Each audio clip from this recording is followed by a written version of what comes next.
आज एक बहुत काम की बात बताने जा रही हूँ। जब हम बहुत परेशान होते हैं, तनाव की स्थिति में होते हैं, स्ट्रेस्ड होते हैं, सबसे पहला एक्शन हमें क्या करना चाहिए? हमें अपना भोजन त्याग देना चाहिए या भोजन की प्रकृति को चेंज कर देना चाहिए।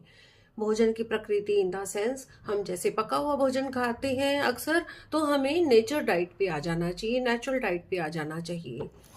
और परेशानी इन द सेंस हम वो बात करने जा रहे हैं, कई बार हमारे घर की कुछ परिस्थितियां विषम बन जाती हैं। घर में कलह कलेश चल रहा होता है या घर की कुछ सैडनेस वाला वातावरण होता है, कोई अनहोनी घटित हो गई होती है या हमारे साथ कुछ ऐसा घटित हुआ होता है कि सारा माहौल गमगीन होता है।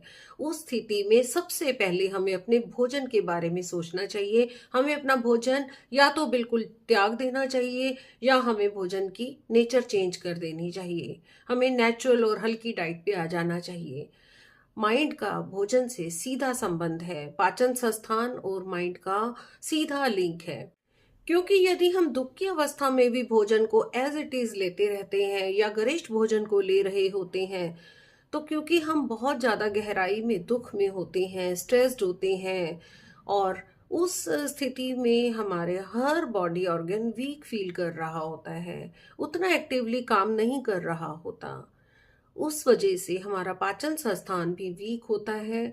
और उस टाइम अगर हम गरिष्ठ भोजन कर लेते हैं या भर पेट भोजन कर लेते हैं या पका हुआ भोजन करते हैं, तो हमारा डाइजेस्टिव सिस्टम उतना एक्टिवली उसे भोजन को पचा नहीं रहा होता और वो भोजन अधपचा ही हमारे पेट में सड़ने लगता है। और फिर वो गैसेस के रूप में परिवर्तित होता है और गैसेस फिर से ऊपर की तरफ उठती हैं और हमारे माइंड में हलचल पैदा करती हैं। और जो तनाव की स्थिति में हम ऑलरेडी होते हैं, वो तनाव घटने की बजाय बढ़ने लगता है और हम धीरे धीरे उसमें, उस तनाव और उस स्ट्रेस में घर करने लगते हैं और फिर वो स्ट्रेस हमारा परमानेंट बनने लगता है और हम कहीं ना कहीं डिप्रेशन की स्थिति को भी अपने अंदर ले लेते हैं। तो इस प्रकार से भोजन और माइंड का सीधा संबंध है कि हम जब माइंड से खुश होते हैं, हम बहुत प्रसन्नचित होते हैं, हमें भोजन उसी अवस्था में करना चाहिए। या यूं कहें कि जब भोजन का टाइम हो तो अपने माइंड को कूल एंड काम रखें, ताकि हमारा भोजन सही तरीके से पचे और हमें हेल्दीनेस दे, हमें स्वस्थता दे।